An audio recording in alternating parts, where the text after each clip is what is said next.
요즘 우리나라에 여러 가지 문제와 이슈를 만드는 인물들이 있습니다. 민중은 개, 돼지다. 먹을 것만 대주면 된다.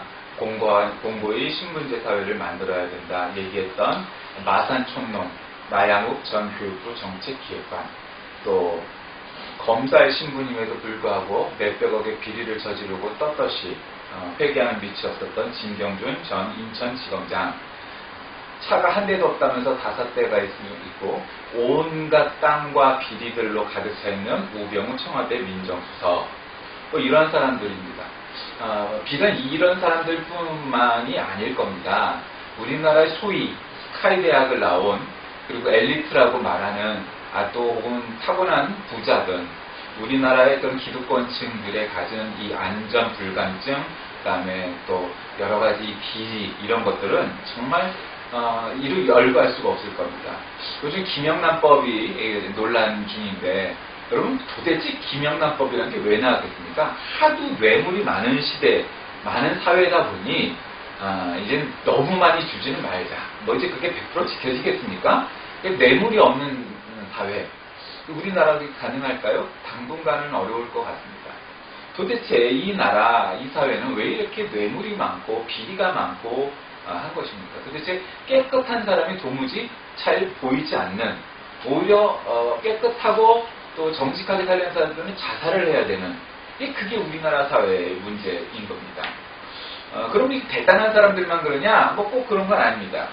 정부는 현재 소득세 제이트를 유지하면서 근로소득자 중 절반 가까운 48%가 소득세를 한 푼도 내지 않는 완전 면세자라는 문제를 들고 나와서 이 문제를 들고 나와서 이 사회 논란거리가 됩니다.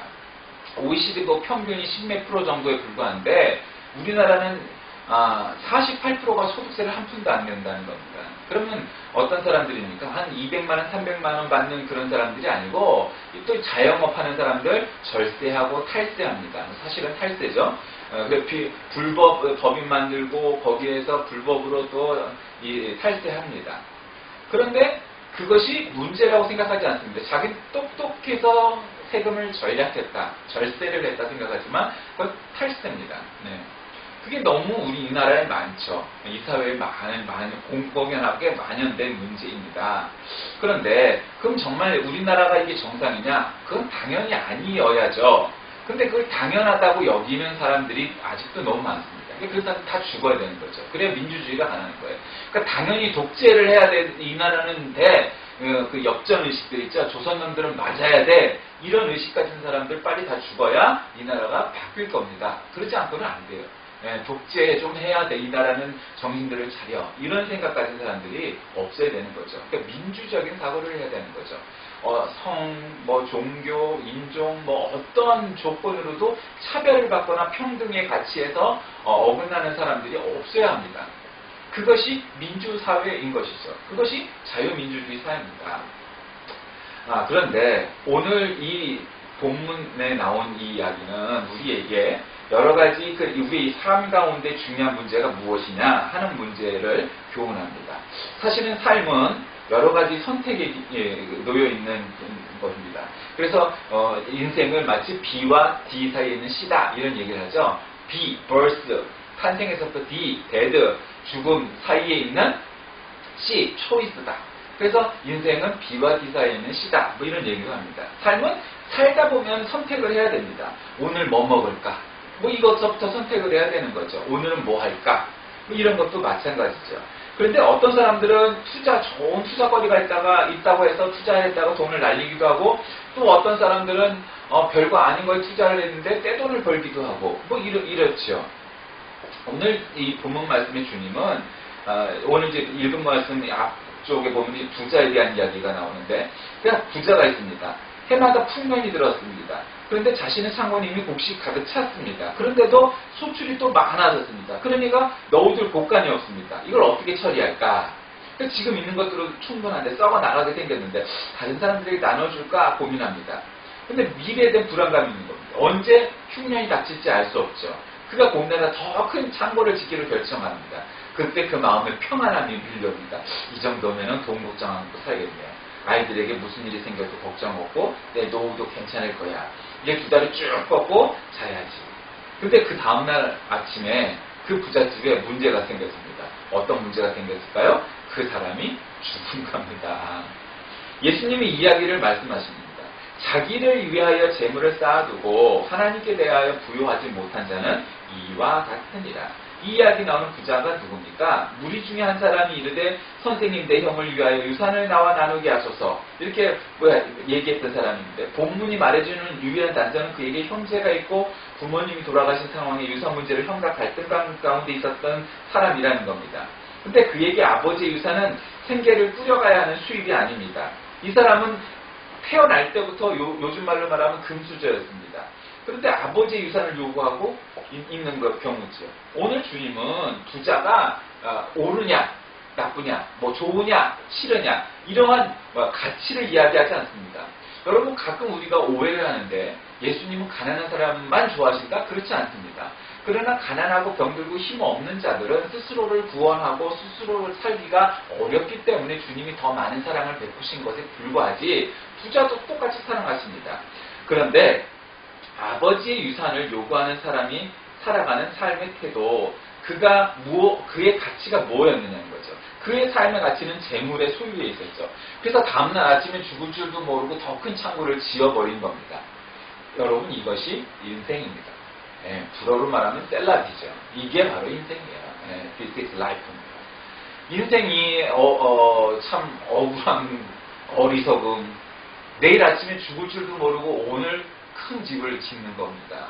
멋있는 차를 타는 거죠. 멋지게 한번 살아보려고. 근데 다음날 아침에 죽으면 말짱 꽝이죠. 주님은 재물을 자기 중심적으로 소유하려는 마음을 욕심 혹은 탐심이라고 말씀합니다.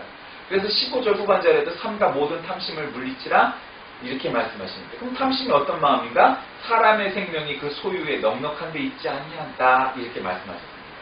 그러니까 탐심이란 건 넉넉히 소유하려는 욕구라는 거죠. 늘 부족하다고 생각하는 겁니다. 여러분 부자 중에 나는 돈을 충분히 많이 갖고 있다 이렇게 생각하는 사람이 있을 것 같습니까? 하나도 없습니다. 그런데 좀 가난하고 서민으로 살아가는 사람한테는 나는 충분히 경제적으로 살고 있어 이렇게 생각하는 사람이 더 많을걸요? 왜 그럴까요? 자본지족이라는 말을 아는 거죠. 돈이 많아서가 아닙니다. 여러분 이쁜 걸로 따져서 우리같이 평범하게 생긴 사람들은 그냥 이만하면 됐어. 뭐 찌그러지지 않았는데 이렇게 생각하면 살 수 있습니다. 그런데 연예인으로 살아가는 사람들은 그렇게 예쁜데도 자기의 미모, 자기의 몸매 이거에 대해서 엄청 신경 씁니다. 왜 그럴까요? 메이저리그니까 이쁜 것들만 모여 있으니까 더 이뻐야 되고 더 젊어야 되고 더 피부가 고와야 돼. 그렇게 이쁜데 인형같이 이쁜데 맛이 똑같습니다. 평범한 사람들은 아주 돈이 많아지는 것에 대해서 큰 욕심을 갖지 않습니다. 왜? 자본지족이라는 걸 알기 때문이죠. 그런데 부자는요 그 깨달음이 없어요. 99석을 가지면 100석을 가져야 되는 겁니다. 999석을 갖고 있으면 1000석을 가져야 되는 겁니다. 계속 그러다 보면 끝이 없습니다. 끝이 없어요. 그게 부자들입니다. 아직 가지지 못한 게 많다는 그런 강박관념이 있는 거죠. 하나님이 시내산에서 모세에게 10계명 돌판을 주시는데 거기에서 10번째 계명이 뭐였습니까? 내 이웃의 집을 탐내지 말라. 내 이웃의 아내나 그의 남종이나 그의 여종이나 그의 소나 그의 낙이나 무릇 내 이웃의 소유를 탐내지 말라. 이웃집을 탐내는 게 뭐예요? 아직도 비교해서 이웃집이 나보다 더 많이 갖고 있다 이렇게 생각하는 거죠. 내가 곡식에 쌓아둘 것이 없으니 어떻게 할까? 물론 고민하고 뭐 더 필요하면 빌리기도 하고 나눠주기도 해야 되겠죠. 그러나 욕심 잉태한 즉 죄를 낳고 죄가 장성한 즉 사망을 낳는다고 야고보서에서는 우리에게 가르쳐줍니다. 왜 우리는 스스로 자본지족 충분하다, 충분히 넉넉하다 이렇게 생각하지 않고 늘 부족하다 이렇게 생각을 할까요? 내가 내 영혼에게 이르되 영혼아 여러 해 쓸 물건을 많이 쌓아뒀으니 평안히 쉬고 먹고 마시고 즐거워하자 하리라. 19절에 그렇게 말씀하셨는데 부자의 생각이 오늘 우리가 생각하는 삶이죠. 좀 더 큰 텔레비전, 좀 더 큰 집, 좀 더 큰 자동차, 좀 더 많은 액수가 들어있는 통장 뭐 이런 거 말입니다. 우리는 평안히 쉬고 먹고 마시고 즐거워하는 삶이 행복이라고 여깁니다. 그러나 성경은 우리에게 그렇게 말씀하고 계시지 않는다는 데 문제가 있습니다. 우리는 지금 부족하기 때문에 좀 더 많이 소유하면 소유함에서 우리의 행복이 올 것 같고 우리의 삶이 더 평안하리라고 생각을 합니다. 그러나 오늘 주님은 다른 가치를 말씀하십니다. 이 부자 이야기는 샌드위치처럼 중간에 끼어있는 이야기입니다. 오늘 본문에 앞서 세상의 가치, 권세, 힘을 두려워하지 말라고 권면하는데 너희에게 말하노니 몸을 죽이고 후에는 능히 더 못하는 자를 두려워하지 말라. 마땅히 두려워할 자를 두려워하는 자를 내가 너희에게 보일 것이다. 이렇게 말씀합니다.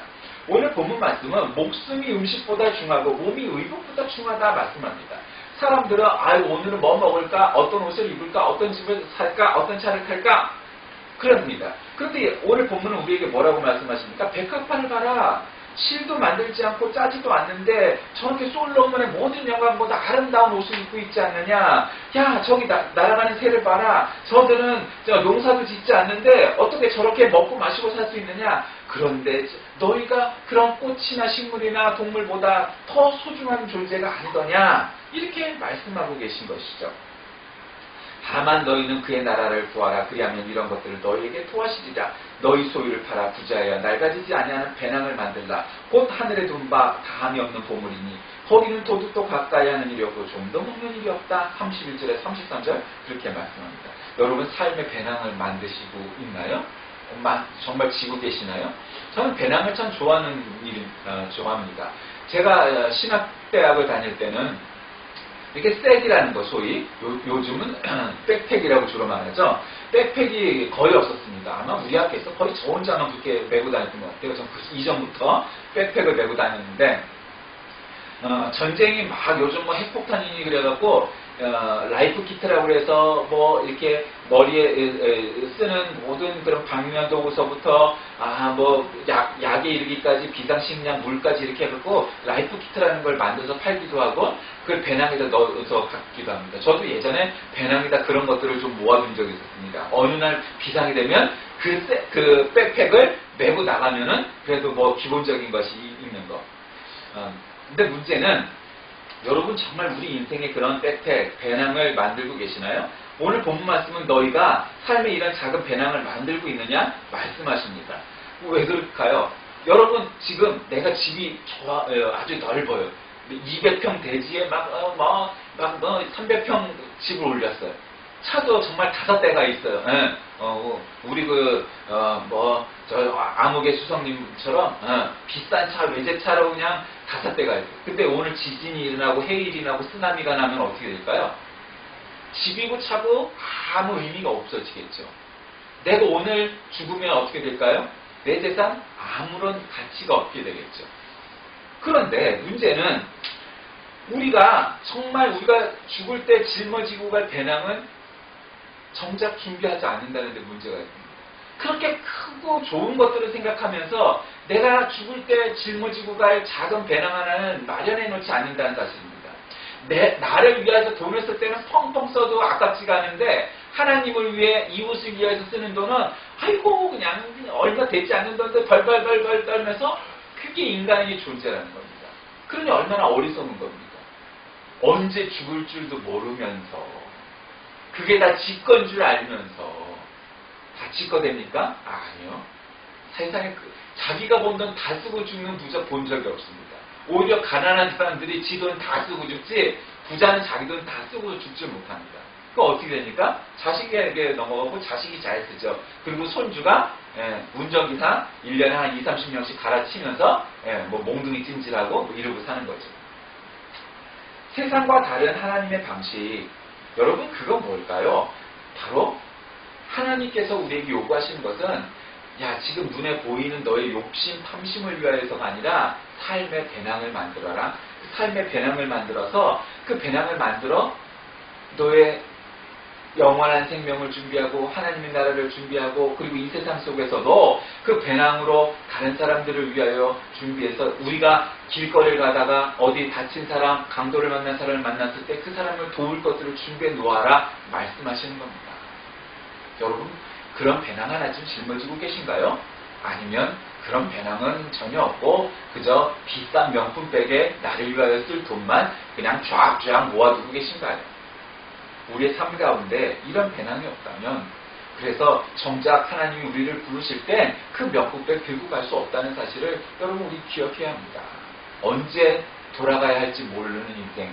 그럼에도 불구하고 우리는 천년 만년 살 것처럼 이 세상에서 살아갑니다. 자, 말씀을 정리합니다. 먼저 그의 나라와 그의 의를 구하라. 그리하면 너희에게 이 모든 것을 더하시리라. 하나님 우리에게 말씀하셨습니다.